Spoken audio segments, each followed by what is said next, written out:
সবাই, আশা করছি সবাই অনেক অনেক ভালো আছো।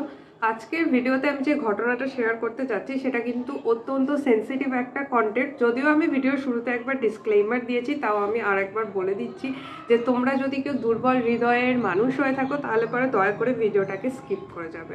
18ই নভেম্বর 1978 রাতের বেলা হঠাৎ করে সাইরেন বাজতে শুরু করে আর মাইকে অ্যানাউন্স করা হতে থাকে, white night, white night, white night, everybody report to the pavilion.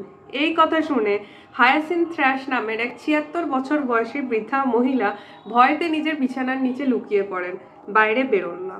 আর পরদিন সকালবেলায় তিনি যা দেখেন সেই জিনিস দেখার পর যে কোনো মানুষের রক্ত জল হয়ে যাবে।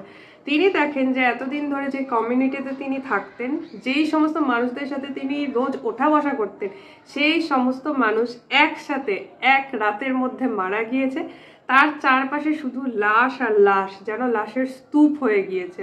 আমি এখন তোমাদেরকে যেই পিকচারটা শেয়ার করতে যাচ্ছি, আমি কিন্তু আবার রিপিট করছি, তোমরা যদি এই ধরনের কন্টেন্টের প্রতি সেন্সিটিভ হও তোমরা কিন্তু ভুলেও এই ছবিটা দেখবে না। আমি জানি না ইভেন এই ছবিটা আমার তোমাদের সাথে শেয়ার করাটা উচিত হচ্ছে কিনা, কারণ আমি ইভেন নিজে যখন প্রথমবারের জন্য এই ছবিটা দেখি, আমি এত ক্রাইম কেস নিয়ে ঘাটাঘাটি করেছি, এত ডেঞ্জার থেকে ডেঞ্জারাস জঘন্য ক্রাইম সম্পর্কে পড়েছি, তারপরেও এই ছবিটা দেখার সাথে সাথে আমার কিন্তু সারা মাথা চক্কর দিচ্ছিল, পুরো আমার মাথা ঘুরে গিয়েছে আর আমার লিটারালি গুজ বাম্পস দিয়েছে। এই ছবিটা এতটা শকিং আর এতটা ডিস্টার্বিং, তাই আমি কিন্তু একবার তোমাদেরকে অ্যালার্ট দিয়ে দিলাম। কারণ সেই রাতে এক ব্যক্তির কথা শুনে একসাথে 900 জন মানুষ সুইসাইড কমিট করতে রাজি হয়ে যায়। যে 900 জনের মধ্যে 1/3 অর্থাৎ প্রায় 300 জনই কিন্তু ছিল 13 বছরের কম বয়সী শিশু।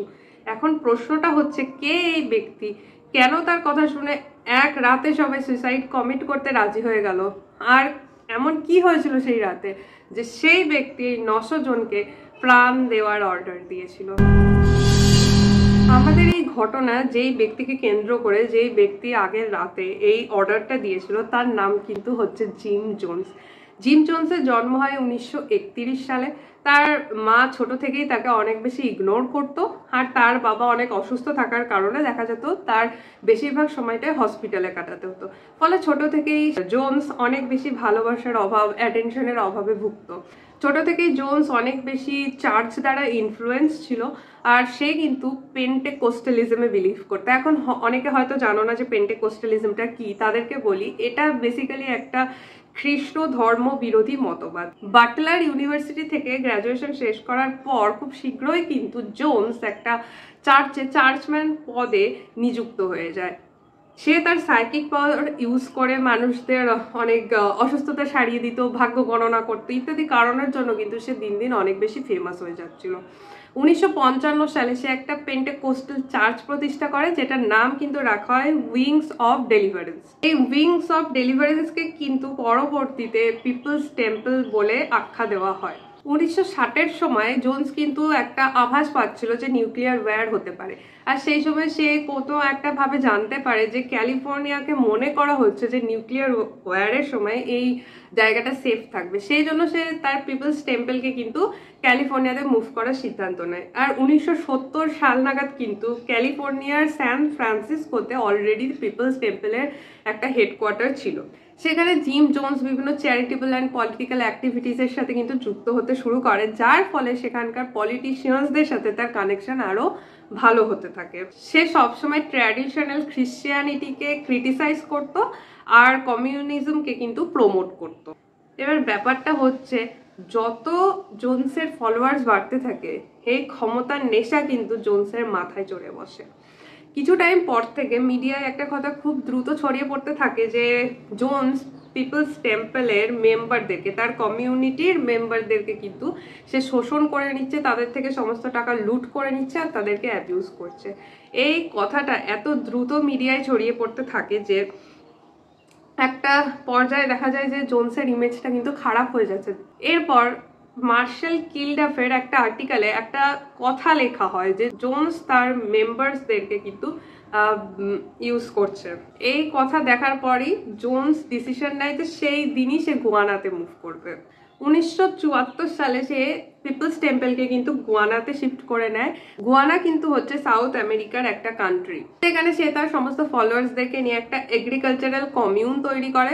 যতই দুনিয়ার লোকের কাছে এই জায়গাটার নাম হয় পিপলস টেম্পল এগ্রিকালচারাল কমিউন, জোনসের ফলোয়াররা কিন্তু এই জায়গাটাকে জোনস টাউন বলেই আখ্যায়িত করত। জোনস নিজের 1000 জন ফলোয়ারের সাথে এক রাতের মধ্যে যখন গুয়ানা চলে আসে, তখন গুয়ানার সরকারকে জানানো হয় যে এই 1000 জন কিন্তু ইমিগ্রেন্টস যারা প্রচন্ড স্কিল্ড। তো সরকারকে এইভাবে বলা হয় যে যেহেতু এরা প্রচন্ড স্কিল্ড ইমিগ্রেন্টস, তো এদেরকে যদি দেশের জায়গা দেওয়া হয়, এরা কোথাও না কোথাও নিজের কাজের মাধ্যমে দেশকে কিন্তু এগিয়ে নিয়ে যেতে সাহায্য করবে। এছাড়া এটাও মনে করা হয় যে জোনস কিন্তু গুয়ানার কিছু অফিসিয়ালসদেরকে $5 মিলিয়ন ঘুষেরও লোভ দেখিয়েছিল। জোনসের কাছে শান্তি মানে ছিল ইউএস গভর্নমেন্টের অপারেশন থেকে দূরে থাকা, মিডিয়া স্ক্রুটিনি থেকে দূরে থাকা। সে কোনো একটা পাহাড়ি এলাকায় গিয়ে নিজে একটা একা একা থাকবে, যাতে বাহিরের দুনিয়ার সাথে তার কোনো কানেকশন থাকবে না। এরপর কিন্তু 1974 সরকার টেম্পলের ভেতরে বিভিন্ন ডিউটি ফ্রি জিনিস আনার পারমিশন দিয়ে দেয়। তখন তারা লুকিয়ে লুকিয়ে কিন্তু অস্ত্র শস্ত্র, ড্রাগস ইত্যাদি ইত্যাদি পিপলস টেম্পলে আনা শুরু করে দেয়। জোনসের ওয়াইফ মার্সেলিনের ভাষায় সে যেমন ভাবে জোনস টাউনকে ডেসক্রাইব করছে, সেটা হচ্ছে dedicated to live for socialism, total economic and racial and social equality, we are living communally. যদিও তার ওয়াইফের ভাষায় যে জোনস টাউনকে অনেক বেশি প্রপারভাবে, অনেক বেশি একদম কি বলবো সোশ্যাল প্যারাডাইজ হিসেবে আখ্যায়িত করার চেষ্টা করা হয়েছে, কিন্তু জোনস টাউনের রিয়ালিটি কিন্তু অন্য কিছু ছিল। এখন আমি তোমাদের সাথে শেয়ার করছি যে জোনস টাউনে মানুষজনের অবস্থাটা কেমন ছিল। জোনস টাউনের লোকেদেরকে টিভিতে সমস্ত টিভি শোজ বা মুভিগুলোকে কিন্তু ফিল্টার করে দেখানো হতো, যাতে তারা বাইরের রাজনৈতিক যা অবস্থা, পলিটিক্স, সেগুলো ঠিকঠাকভাবে ধারণা করতে না পারে। এছাড়াও জোনস টাউনে ঢোকার সাথে সাথে সেখানকার এই বাসিন্দাদের মেম্বারদের থেকে কিন্তু তাদের পাসপোর্ট কেড়ে নেওয়া হতো। এছাড়াও একটা অদ্ভুত নিয়ম ছিল যে কারোর সন্তান হওয়ার পর জোনস জোর করে তাদের বাবা মাকে দিয়ে একটা ডকুমেন্টে সই করিয়ে নিত, যে ডকুমেন্টে এটা বলা থাকতো যে আজ থেকে আমার বাচ্চার বাবা হচ্ছে জোনস, আমি আমার বাচ্চাকে কিন্তু রেস্ট করেছি, যার জন্য জোনস হচ্ছে আমাদের বাচ্চার বাবা। কিন্তু তারা যখন কিনা তারা এরকম কিছুই করেনি। তাদের এছাড়া এটাও বলা হতো যে এই টাউন ছেড়ে যদি তোমরা চলে যাও, তাহলে কিন্তু তোমরা ইউএস এর কনসেন্ট্রেশন ক্যাম্পে গিয়ে ফেসে যাবে। বাচ্চাদের জন্য এখানে একটা আলাদা সেকশন তৈরি করা ছিল। বাচ্চাদের বাবা মারা শুধুমাত্র দিনে একবার রাতের বেলা তাদের সাথে দেখা করতে পারত, তাও অনেক অল্প সময়ের জন্য।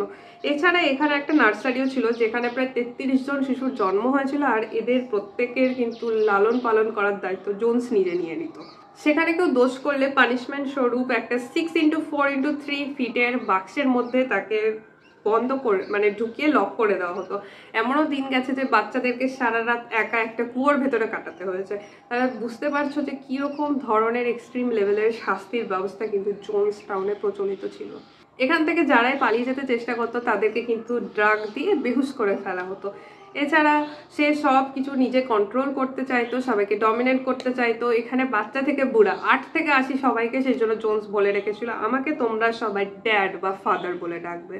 জোনসের এক ফলোয়ার দম্পতি ছিল যাদের নাম হচ্ছে টিম স্টোয়েন আর গ্রেস স্টোয়েন। 1972 সালে এদের একটা ছেলে হয় যার নাম হচ্ছে জন। চার্চ ছাড়ার 1 বছর বাদে জনের কাস্টাডি কিন্তু তার বাবা মা নিতে চায়। এর জন্য তারা জর্জ টাউন কোর্টে একটা কেস করে, কিন্তু জোনস সাফ তাদের বাচ্চা তাদের দিবে না বলে দেয়। এখন ব্যাপারটা হচ্ছে যে জোনস যদি এই বাচ্চাকে ভয় পেয়ে ছেড়ে দিতে রাজি হয়ে যায়, তাহলে তো কমিউনিটির অন্য যে সমস্ত সদস্য আছে তারাও বিদ্রোহ ঘোষণা করবে, তারা কেউই আর জোনসকে ভয় পাবে না বা মেনে চলতে চাইবে না। অথচ জোনস এটাও টের পাচ্ছে যে সে যদি এই বাচ্চাকে না দেয়, তাহলে পরে কিন্তু তাকে একটা ভারী রকমের মাসুল দিতে হবে। এর জন্য জোনস নিজের ওপর একটা ফেক স্নেপার দিয়ে অ্যাটাক করায়, আর তার কমিউনের সমস্ত মানুষদের কাছ থেকে সে তারপরে অস্ত্র যা কিছু সে দিয়েছিল ম্যাচের সব কিছু কেড়ে নেয়, আর তাদেরকে বলতে থাকে যে জোনস টাউনকে কিন্তু তোমাদের প্রোটেক্ট করতে হবে, অপোনেন্টরা আমাদেরকে শান্তিতে থাকতে দিবে না ঠিক করেছে, তো তোমরাই এবার জোনস টাউনকে রক্ষা করো। সে তার কমিউনের মেম্বারদেরকে সমানে বলতে থাকে যে জোনস টাউন যদি বিপদে পড়ে আমাদের কাছে কিন্তু 4টে উপায় আছে। প্রথমত আমরা পালিয়ে সোভিয়েত ইউনিয়নে চলে যাব। সোভিয়েত ইউনিয়নও কিন্তু কমিউনিজমকে সাপোর্ট করে, তো সেখানে আমাদের কোনো সমস্যা হবে না। 2 আমরা এখানে থেকেই বিদ্রোহ করব। 3 ভয়ে পালিয়ে জঙ্গলে চলে যাও। আর 4 হচ্ছে রেভলিউশনারি সুইসাইড। এই রেভলিউশনারি সুইসাইডের জন্য কিন্তু তারা রিহার্সেল করতো প্রতি রাতে, আর যেই রাতে এই রিহার্সেলগুলো হতো সেই রাতগুলোকেই বলা হতো হোয়াইট নাইট। জোনস কিন্তু তার ফেক জুয়েলার্সের লাইসেন্স বানিয়ে অনেক অ্যামাউন্টে সায়ানাইড আনিয়ে রেখেছিল। তো সে কি করতো, রাতের বেলা সবাইকে লাইনে দাঁড় করাতো, বাচ্চা থেকে বুড়ো সবাইকে লাইনে দাঁড় করানো হতো। এরপর সবাইকে একে একে হাতে একটা লাল কালারের ছোট গ্লাস দেওয়া হতো যার মধ্যে একটা লিকুইড থাকতো। এরপরে জোনস তাদের সবাইকে বলতো যে এর মধ্যে বিষ আছে, তোমরা এটা খেয়ে নাও, এটা খাওয়ার 45 মিনিটের মধ্যে তোমরা মরে যাবে। ফলোয়াররা যথারীতি বাধ্য হয়ে বা চাপে পড়ে যাই হোক এই লিকুইডটা খেয়ে নিত। এরপর যখন 45 মিনিট কেটে যেত তখন জোনস বলতো যে আরে এটার মধ্যে তো কিছুই ছিল না, এটা তো কোনো বিষ ছিল না, আমি আসলে তোমাদের লয়ালিটি চেক করছিলাম। জোনস যতই তার নিজের জোনস টাউনকে সান ফ্রান্সিসকো থেকে গুয়ানাতে শিফট করে দিক না কেন, সান ফ্রান্সিসকোতে কিন্তু তখনও গুঞ্জন চলছিল, চারিদিকে কানাঘুষো শোনা যেত যে জোর করে কিন্তু জোনস টাউনে জোনস নিজের এই মেম্বারদেরকে আটকে রেখেছে বা সে তাদেরকে ইউজ করছে। তো এই ধরনের কানাঘুষো কিন্তু চলতেই থাকতো, যার জন্য সান ফ্রান্সিসকোতে কিন্তু কখনো ইনভেস্টিগেশন বন্ধ হয়নি। 1978 সালে 17 নভেম্বর এনবিসি নিউজের কিছু রিপোর্টারের সাথে তৎকালীন ইউএস এর একজন রিপ্রেজেন্টেটিভ লিও রায়ান সিদ্ধান্ত নেয় যে সে জোনস টাউনে নিচে যাবে আর ইনভেস্টিগেশন করবে। সে জোনস টাউনে যথারীতি আসে, সেখানকার মানুষজনকে জিজ্ঞাসাবাদ করে যে তোমরা কেমন আছো, তোমাদের কি ইউএস এর কথা মনে পড়ে, তোমরা ফিরে যেতে চাও। এবার সবাই বলছে না আমরা তো খুব ভালো আছি, আমরা কোথাও যেতে চাই না, আমরা অনেক হ্যাপি আছি। কিন্তু এর মধ্যেই না কোনো একজন মানুষ কি এনবিসি রিপোর্টারের হাতে, একজন এনবিসি রিপোর্টারের হাতে একটা চিরকুট দেয়, যে এই চিরকুটের মধ্যে লেখা ছিল help us, we want to get out of Jones town. আসলে তুমি একটা জিনিস চিন্তা করে দেখো, তুমি যখন এরকম একটা জায়গায় ফেসে যাবা, তুমি তো সবার মধ্যে উঠে দাঁড়িয়ে বলতে পারো না যে আমি ভালো নেই, আমাকে নিয়ে যান, এখানে বিপদ আছে। কেউই সেই সাহসটা দেখাতে পারে না। সেই জন্য সবাই কিন্তু মুখের উপর যে হ্যাঁ হ্যাঁ অনেক ভালো আছি, অনেক ভালো আছি, কিন্তু কেউ একটা ফাঁক তালে চিরকুটটা দিয়ে এসেছিল। এই চিরকুটটা পাওয়ার পরে তো তারা বুঝতে পারে যে এখানটা কিছু একটা গড়বড় আছে। তো লিও রায়ান সবার উদ্দেশ্যে বলে যে ঠিক আছে, তোমাদের মধ্যে যদি কেউ আমার সাথে ইউএস ফিরে যেতে চাও তোমরা কিন্তু যেতে পারো, তোমরা যদি এখানে থাকতে চাও থাকো, তোমরা যদি ইউএস ফিরে যেতে চাও তাহলে চলো আমার সাথে তোমরা যাবে। এবার জোনস তো বিপদে পড়ে গেছে যে এইভাবে যদি নিয়ে যায় তাহলে জোনসের কপালে কষ্ট আছে, সেটা জোনস বুঝতে পেরেছে। সেই জন্য জোনস আবার এর উপর দিয়ে আর একটা বুদ্ধি করে। সে তার আর এক লয়াল মেম্বার ছিল যার নাম ছিল ল্যারি লিটন, তাকে আদেশ দেয় যে তুমিও কিন্তু ইউএস যেতে চাও বলে এদের সাথে যাবে, আর যখন প্লেনটা টেক অফ করতে নেবে তখন তুমি পাইলটকে শুট করে দেবে, যার ফলে কেউই কিন্তু আলটিমেটলি ইউএস পৌঁছাতে পারবে না। তো যথারীতি 10-15 জন ইউএস যেতে রাজি হয়, আর ল্যারি লিটন ওদের সাথে মিশে প্লেনে করে যাত্রা শুরু করে। প্লেনটা যখনই টেক অফ করতে যাচ্ছে তখনই জোনস টাউনের কিছু সদস্যরা হঠাৎ করে সেই জায়গায় পৌঁছে যায় এয়ারপোর্টে, আর তারা কিন্তু এলোপাথারি গুলি করতে শুরু করে। এই ঘটনায় দেখা যায় 5 জন মানুষ কিন্তু মারা যায় সেই স্থানে, যার মধ্যে একজন ছিল আমাদের ইউএস এর তৎকালীন রিপ্রেজেন্টেটিভ লিও রায়ান, আর 3 জন এনবিসির রিপোর্টার। বাকি 11 জন প্রচণ্ডভাবে ইনজিওর্ড হয়, আর তারা কিন্তু ভয়ে জঙ্গলে পালিয়ে যায়। এই ইনফরমেশন পাওয়ার পর জোনস মাইকে অ্যানাউন্স করা শুরু করে white night, white night, white night. 1976 থেকে স্টক করে রাখা সেই সায়ানাইড ফ্রুট জুসের মধ্যে মিক্স করে দেওয়া হয়, প্লাস তার সাথে আরও কিছু সিডেটিভ মিক্স করে দেওয়া হয়। সবাইকে লাইনে দাঁড় করিয়ে নেওয়া হয়, আর প্রথমে বাচ্চাদেরকে সেই ড্রিঙ্কটা খেতে বলা হয়, তারপরে একে একে বড় মানুষদেরকেও এই ড্রিঙ্কটা খেতে বলা হয়। অনেকে ড্রিঙ্কটা খেতে চায় না, তাদেরকে জোর করে খাওয়ানো হয়, আর নয়তো ইনজেকশন করে তাদের বডিতে দিয়ে দেওয়া হয়। এর ফলতে এক এক করে কিন্তু সবাই মরতে থাকে। এইখানে বলে রাখি যে জোনসের ওয়াইফ কিন্তু মোটেই এই জিনিসটার সাপোর্টে ছিল না, সে কিন্তু চায়নি যে এইভাবে সবাইকে মেরে ফেলা হোক, বিশেষত বাচ্চাদেরকে।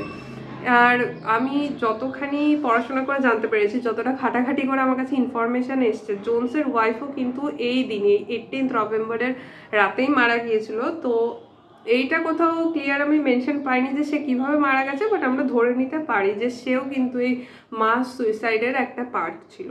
জোনস নিজে কিন্তু এই ফ্রুট জুস পান করে মারা যায়নি, তার মৃত্যু হয়েছিল গানশটের কারণে, যেটা সে তার কমিউনিটির অন্য কোনো মেম্বারকে অর্ডার দিয়ে রেখেছিল যে আমার সাথে এরকমটা করবা। আমি এই তথ্যগুলো ঘাটাঘাটি করার সময় জানতে পারি যে জোনসের ছেলেরা কিন্তু বেঁচে গিয়েছিল, যে কোনোভাবেই হোক তারা কোথাও একটা ইন্টারভিউ দিয়েছে, সেইখান থেকেই আমি এই ব্যাপারটা দেখেছিলাম। এই ব্যাপারে আমি খুব একটা বেশি ডিটেলস বলতে পারবো না, কিন্তু এইটুকু বলতে পারি যে জোনসের ওয়াইফ কিন্তু এই 900 জনের সাথে সেই রাতেই প্রাণ হারায়। একমাত্র এই কমিউনিটির সদস্যদের মধ্যে বেঁচে ছিল ল্যারি লিটন। তাকে কিন্তু পুলিশ অ্যারেস্ট করে আর কোর্টে পেশ করে। সেখান থেকে তাকে 18 বছরের জেলের সাজা শোনানো হয়। আর সে কিন্তু 2002 সালে অলরেডি নিজের সাজা শেষ করে জেল থেকে বেরিয়েও গিয়েছে। So that's it for today guys. আজকের ঘটনাটা কিন্তু খুবই একটা আমার কাছে রহস্যজনক আর অদ্ভুত লেগেছে। তবে যাই বলো আর তাই বলো, আমি যত ঘটনাই দেখি তার বেশিরভাগটাই কিন্তু আমি দেখি চাইল্ডহুড ট্রমার মধ্যে লুকিয়ে থাকে। আমি পার্সোনালি একটা কথা বিশ্বাস করি যে ক্রিমিনাল কিন্তু কখনো জন্মায় না, ক্রিমিনালকে জন্ম দেওয়া যায় না, ক্রিমিনাল তৈরি হয়। আমি পার্সোনালি এই জিনিসটা বিলিভ করি। তো বাচ্চা কাচ্চাদের ছোটোবেলায় এমন এমন কিছু ইনসিডেন্ট হয় যারা কিন্তু ধীরে ধীরে ধীরে তাকে পরবর্তীতে এরকম একটা মনস্টারে রূপান্তরিত করে। তো আমাদের সবার একটু সতর্ক হওয়া উচিত যে যেই বাচ্চাটাকে আমরা মানুষ করছি বা মানুষ করার চেষ্টা করছি তাকে কি আমরা আদৌ সঠিক উপায়ে মানুষ করতে পারছি। আর যতটা পারা যায় নিজেদের কিন্তু সাবধান থাকা উচিত। ভালো লাগলে ভিডিওটাকে একটা লাইক, চ্যানেলকে সাবস্ক্রাইব আর কমেন্টে তোমাদেরকে জানিয়ে দিতে হবে নিজেদের ওপিনিয়ন, নিজেদের কোনো থিওরি। আর এর পরবর্তী কোন ঘটনা নিয়ে তোমরা গল্প শুনতে চাও সেটাও কিন্তু কমেন্ট বক্সে তোমরা সাজেস্ট করতে ভুলবে না। আবারও দেখা হয়ে যাবে এরকমই কোনো একটা ট্রু ইনসিডেন্টের সাথে। Bye bye.